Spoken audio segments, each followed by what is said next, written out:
முதலாளிக்கு பணபலம் இருக்கும், தொழிலாளிக்கு உடல் பலம் இருக்கும். ரொம்ப அற்புதமான ஒரு விஷயந்தான் இது. வாழ்க்கையில் எப்பொழுதுமே ஒரு விஷயத்தை நீங்கள் நல்லா தெரிஞ்சுக்கணும். முதலாளிங்கிறவங்க ஒரு நிறுவனத்தை உருவாக்கி அந்த நிறுவனத்தை நடத்துகிறவங்க தான் முதலாளி. தொழிலாளிங்கிறவங்க அப்படி கிடையாது. தொழிலாளிங்கிறவங்க அந்த நிறுவனத்தில் பணிபுரிஞ்சு அந்த நிறுவனத்தில் என்ன தயார் பண்ணுறாங்களோ உருவாக்குறாங்களோ அதைய தொழிலாளி தான் செய்ய முடியும். முதலாளிங்கிறவங்க எப்போவுமே தொழிலாளிங்கிற ஒரு ஸ்தானத்தில் இருந்து தான் முதலாளியாக இருப்பாங்க. இதில் வலிமையானவங்க யாருன்னு கேட்டிங்கன்னா தொழிலாளி தான். தொழிலாளி இல்லைன்னா இந்த நிறுவனத்தில் எதுவுமே நடக்காது. ஏன் உலகத்திலேயே எதுவும் நடக்காது. தொழிலாளி தான் அற்புதமான ஒரு படைப்பு இந்த பிரபஞ்சத்தில். முதலாளிங்கிறவங்க இந்த பிரபஞ்சத்தில் யாருமே கிடையாது, ஆண்டவனை தவிர்த்து. ஆண்டவங்கிறவங்க தான் எப்பொழுதுமே எல்லோருக்கும் முதலாளியாக இருக்க முடியும். மனிதன் மனிதனுக்கு முதலாளியாக இருப்பது அப்படிங்கிறது முடியாத ஒரு விஷயம். ஏன்னு கேட்டிங்கன்னா முதலாளிங்கிறவங்க எப்போவுமே தொழிலாளியாக இருந்து தான் முதலாளியாக இருப்பாங்க. ஆகையால் எப்பொழுதுமே வாழ்க்கையில் தொழிலாளி என்பவர்கள் மட்டுமே படைப்பாளியாக இருக்கிறார்கள். படைப்பாளிகள் என்றால் அது மட்டுமல்ல, ஒரு பொருளை உருவாக்குவதும் அழிப்பதும் தொழிலாளிகளால் மட்டுமே முடியும், முதலாளிகளால் முடியாது.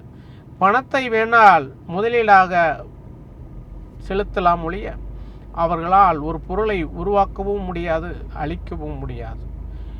உருவாக்க ஒரு இடம் இருந்தால் மட்டுமே அதை அழிக்கவும் இன்னொரு இடம் இருக்கும் என்பதுதான் உண்மை.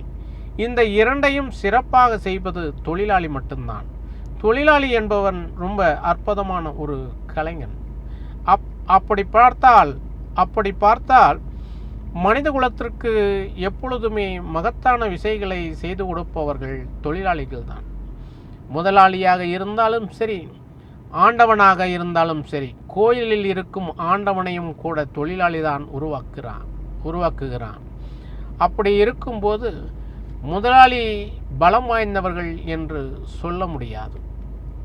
ஏனால் மூலதனம் செய்யும் ஒரு நபராக வேணால் இருக்கலாம் ஒழிய ஒரு பொருளை உருவாக்கவும் அழிக்கவும் தொழிலாளி மட்டுமே முடியும். தொழிலாளி இல்லை என்றால் இந்த பிரபஞ்சத்தில் எதுவுமே இயங்காது. ஆகையால் எப்போதும் தொழிலாளர்களை மதித்து அவர்களை போற்ற கற்றுக்கொள்ள வேண்டும். அதே நேரத்தில் பணபலத்தை வைத்து முதலாளி எதை வேண்டாலும் செய்துவிடலாம் என்று நினைப்பது தவறு. உடல் வலிமை இருந்தால் ஆபத்து காலங்களில் எப்பொழுதுமே அடுத்தவர்களுக்கு உதவ முடியும். பண வலிமை எல்லாரிடத்திலும் எல்லா இடத்திலும் ஜெயிக்கும் என்று சொல்ல முடியாது. உடல் வலிமை எப்பொழுதுமே ஒரு மனிதனை ஆரோக்கியமாக வைத்திருக்கும், சந்தோஷமாக வைத்திருக்கும், ஆற்றல் மிக்க மனிதனாக வைத்திருக்கும். பணபலம் இருந்தால் அவன் உடலில் மற்ற நோய்களுக்கு இடம் கொடுக்க வேண்டிய சூழ்நிலை வரும். ஏனென்றால் பணம் இருந்துவிட்டால் அவன் சோம்பேறியாக மாறிவிடுவான். அது மட்டுமல்லாமல் பணம் இருந்தால் பலவிதமான எண்ணங்கள் அவர்களுக்குள் அலைவாய்ந்து கொண்டே இருக்கும் என்பதுதான் உண்மை. ஆகையால் ஒரு மனிதன் ஆபத்தில் இருக்கும்போது காப்பாற்ற வேண்டும் என்றால் பணத்தால் முடியுமா என்றால் அது எல்லா இடத்திலும் முடியாது. உடல் பலம் இருந்தால் மட்டுமே அந்த மனிதனை காப்பாற்ற முடியும் என்பதுதான் உண்மை. ஆகையால் எப்பொழுதும் தொழிலாளிகள் எப்பொழுதும் இந்த பிரபஞ்சத்திற்கு தேவை. ஆபத்து என்ற காலத்தில் அவர்கள் எப்போதும் ஆண்டவனாக இருந்து மற்றவர்களுக்கு உதவி புரிவார்கள் என்பதுதான் உண்மை. நன்றி.